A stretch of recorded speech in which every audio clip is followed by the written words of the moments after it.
Hi guys, welcome back to my channel. कैसे हैं आप सभी? मैं उम्मीद करती हूँ सभी लोग बहुत मज़े में होंगे, बहुत एंजॉय कर रहे होंगे, अपनी लाइफ में खुश होंगे और बहुत बहुत तरक्की कर रहे होंगे।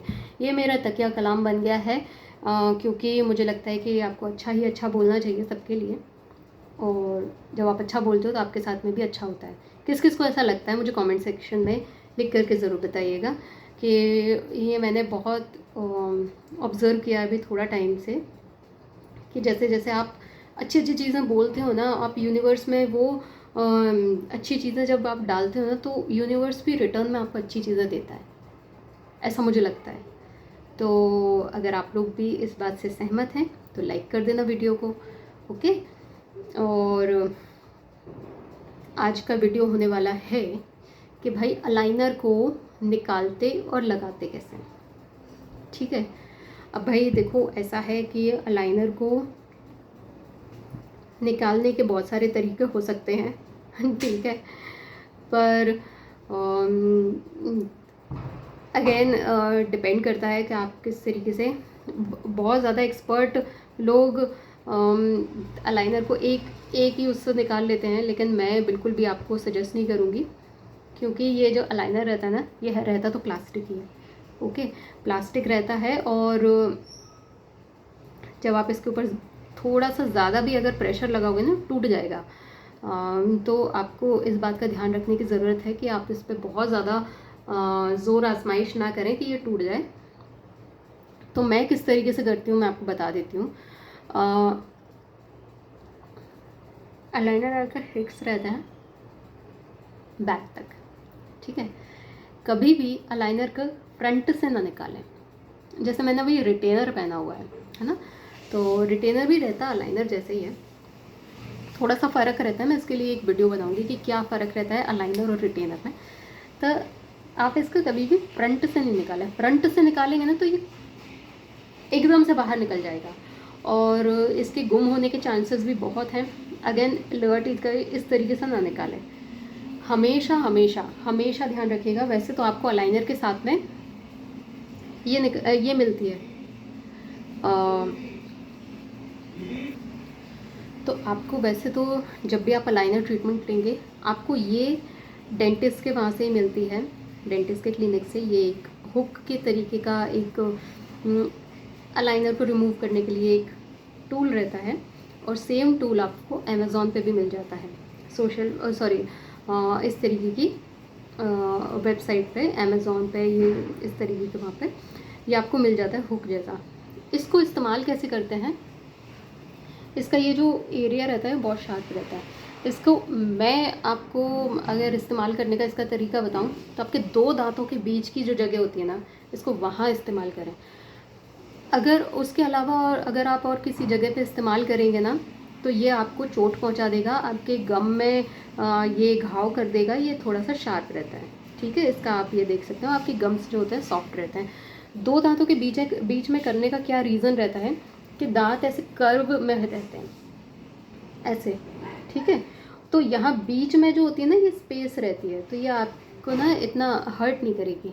जैसे कि ये देखिए, अगर मैं आपको बताऊँ, जैसे ये दांतों के बीच से, तो यहाँ पे थोड़ा सा गैप है ना। और यहाँ यहाँ पे आप यूज़ कर सकते हैं, यहाँ आप यूज़ कर सकते हैं। तो दो दांतों के बीच की जो जगह होती है ना, वहाँ पे स्टूल का इस्तेमाल करिएगा। लेकिन मेरे डेंटिस्ट ने स्टूल का इस्तेमाल करने के लिए मुझे मना कर दिया था। उन्होंने ये बोला था कि ये बहुत शार्प है और इससे मसूड़े अक्सर क्या होता है, क्योंकि वो बहुत सारे पेशेंट देखते रहते हैं, तो बहुत सारे पेशेंट ने उनको ये चीज़ बोली होगी, बताई होगी, अपना जो भी एक्सपीरियंस उनके साथ शेयर किया होगा। जब वो ये इस्तेमाल करते हैं ना तो मसूड़े में घाव आ जाता है, लग जाती है। तो मेरा जो तरीका है, मुझे भी उन्होंने ये बोला था कि ये मैं दे तो रहा हूँ तुमको, लेकिन तुम ना हाथ से ही रिमूव करना। तो उन्होंने मुझे ये बोला कि मैं तुमको ये दे रहा हूँ लेकिन तुम हाथ से रिमूव करना, नहीं तो ये चोट वोट लग जाएगी तुमको। और क्योंकि मुंह में अगर घाव हो जाता है तो आपको पता है कि बहुत ज़्यादा दिक्कत होती है खाना वाना चबाने में। तो उन्होंने बोला कि तुम तो फिंगर से निकालना इसको और अपने बैक साइड से इस्तेमाल करना। तो मैं किस तरीके से निकालती हूँ,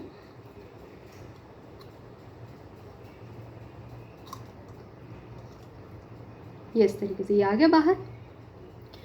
सबसे पहले एक साइड थोड़ा सा ऐसे फिंगर से आप करेंगे तो वो थोड़ा सा लूज़ हो जाएगा, फिर यहाँ से फिंगर से करेंगे तो यहाँ से लूज़ हो जाएगा, फिर यहाँ से पकड़ के आप निकाल लेना। फ्रंट से मत निकालना, फ्रंट से निकालोगे तो ये एकदम से उछक के बाहर चला जाएगा और गुमने के चांसेस रहते हैं, टूटने के चांसेस रहते हैं इस तरीके से। तो ये है लोअर टीथ का भी मैं ऐसे निकालती हूँ।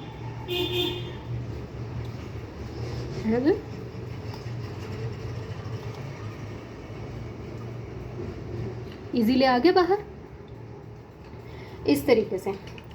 और हमेशा मैंने एक चीज़ नोटिस करी है, आप अगर बाहर के टीथ से करेंगे ना तो थोड़ा सा मुश्किल आएगी, अंदर के टीथ से करेंगे ना तो बहुत इजीली निकल जाएगा। हमेशा हमेशा अंदर के टीथ से ही उसको निकालें, बाहर के टीथ से ना निकालें। ये मेरा अपना एक्सपीरियंस मैं आपको बता रही हूँ, ये मुझे डॉक्टर ने नहीं बताया था, ये मैंने खुद से ही इतना टाइम यूज़ करके अपना एक्सपीरियंस मैं आपके साथ में शेयर कर रही हूँ। उन्होंने तो बस मुझे बोला था कि आप फिंगर से निकालना इसको, और मैंने इसको जब बैक साइड से निकाला ना, अंदर की साइड से, तो ये बहुत इजीली निकल जाता है और आपको बहुत ज़्यादा दिक्कत भी नहीं होती है।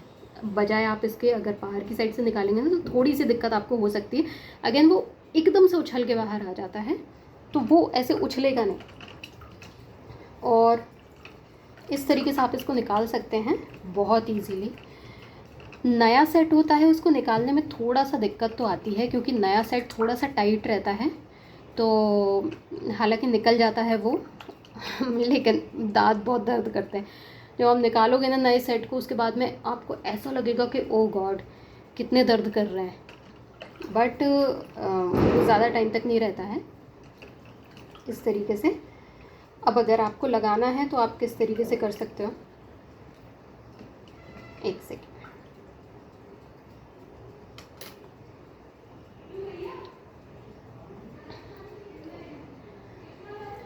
जब लगाना होता है ना तो हमेशा ध्यान रखिएगा कि आपके टीथ का ना इसके ऊपर डिज़ाइन बना होता है, आपके टीथ का इसके ऊपर डिज़ाइन बना रहता है और आपके दांतों पे अटैचमेंट भी लगे होते हैं। तो कभी भी ऐसे ही रेंडमली मत फिक्स कर लेना, वरना ये टूट जाएगा, नहीं तो आपके अटैचमेंट टूट जाएंगे, कुछ तो एक चीज़ टूट जाएगी, ठीक है। तो हमेशा ये देखना आपका दांतों का शेप किधर है। स्टार्टिंग में आपको दिक्कत आएगी, अभी तो ऐसा हो गया है कि मैं बिना देखे, बिना मिरर देखे मैं फ़िक्स कर लेती हूँ, निकाल लेती हूँ, सब हो जाता है। बट स्टार्टिंग में आपको थोड़ी सी दिक्कत आएगी ये देखने में कि किधर एक्चुअली में पोजीशन है। आपके टीथ का पूरा डिज़ाइन इस पर बना हुआ होता है। हमेशा सेंटर देखना, सेंटर देखना। जब हमने रिमूव किया था तो हमने बैक से किया था, लेकिन जब हम लगाएंगे तो इसको सेंटर से लगाएंगे, ठीक है, फ्रंट से लगाएंगे। तो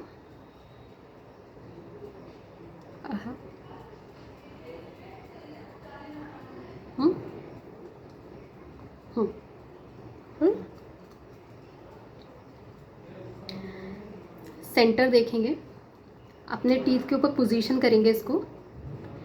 पहले फ्रंट से पोजीशन करेंगे, फ्रंट से उस पर उसको पुश करेंगे और फिर बैक से करेंगे, ठीक।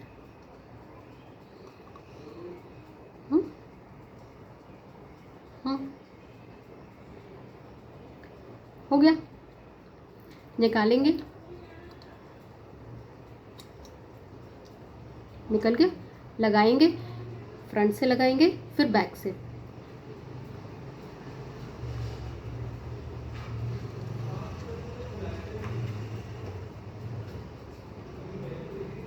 लग गया।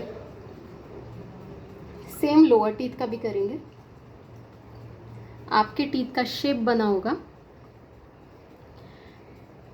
इसका सेंटर देखेंगे, फिक्स किए, बैक से कर लिया, ठीक है। अभी तो ये क्योंकि मैं रोज़ पहनती हूँ तो मुझे इसकी आदत हो गई हो, इतना कोई ज़रूरी अभी एकदम से वैसा नहीं टाइट टाइट सा नहीं लगता है। बट आप जब नया सेट लगाओगे तो आपको इसकी बहुत ज़्यादा ज़रूरत पड़ेगी। ये है च्यूई, ठीक है। अगर आपके पास च्यूई ना हो तो आप कॉटन दबा सकते हैं, नहीं तो आप कोई से भी सॉफ्ट चीज़ से दबा सकते हैं। चूई वर्क कैसे करती है, जैसा आप नया सेट लगाएंगे ना, तो वो पूरी तरीके से फिक्स कभी नहीं होगा, नया वाला सेट, ठीक है, पूरी तरीके से फिक्स नहीं होगा। तो इस चूई को कैसे यूज़ करना है, अह अह अह, हो गया काम। अगर चूई ना हो, गुम गई हो, खो गई हो, वैसे तो ये डेंटिस्ट के वहाँ से मिलेगी। अगर खो गई हो आपकी तो ये अमेज़ॉन पे आपको बहुत इजीली अवेलेबल है। अमेज़ॉन पे भी नहीं हो तो आप कॉटन दबा सकते हैं, ठीक है, कोई भी सॉफ्ट, जो इसके लेवल का सॉफ्ट हो, ये देखिए कितनी इजीली दब रही है, इसके जैसा कोई भी मटेरियल आपके पास हो उससे आप दबा दबा के कर सकते हैं, क्योंकि अलाइनर को पूरी तरीके से फिक्स करना ज़रूरी रहता है। उसमें बहुत थोड़ा सा स्पेस रहता है, वो थोड़ा सा स्पेस इसलिए रहता है क्योंकि टीथ आपके मूवमेंट में मूव करते हैं, तो उसके लिए वो स्पेस रहता है। बहुत ज़्यादा स्पेस हो तो आपको चूई की हेल्प लेनी पड़ सकती है। ओके, इसे दबा दबा के आप उसको फिक्स कर लो। तो ये निकालने और लगाने का पूरा तरीका था। आई एम श्योर मैंने आपको सारी चीज़ें क्लियर की होंगी, लेकिन फिर भी अगर आपके मन में कोई डाउट आते हैं तो आप मुझे प्लीज़ कमेंट सेक्शन में लिख करके ज़रूर बताइएगा। जहाँ तक मुझे पता है, जितना मैं समझा सकती थी और जितना मुझे लगता था कि आपको समझाना ज़रूरी है और आपके मन में जिस चीज़ को लेकर के डाउट आ सकते हैं, उतना मैंने अपनी साइड से तो पूरी कोशिश करी है। लेकिन आपके मन में अगर फिर भी कोई डाउट हो तो मुझे प्लीज़ ज़रूर आप बताइएगा, तो मैं आपको उन डाउट्स को क्लियर कर दूँगी। इस तरीके से आप निकाल लगा सकते हैं। इन टूल्स की ज़्यादा ज़रूरत नहीं पड़ती, फिंगर आपका मस्त काम करती है, ठीक है। तो ये था अलाइनर निकालने और लगाने का एक ट्यूटोरियल जैसा वीडियो, और आपको अच्छा लगा हो तो लाइक करना, शेयर करना, सब्सक्राइब करना और इसी तरीके से प्यार देते रहना। Thank you so much, bye.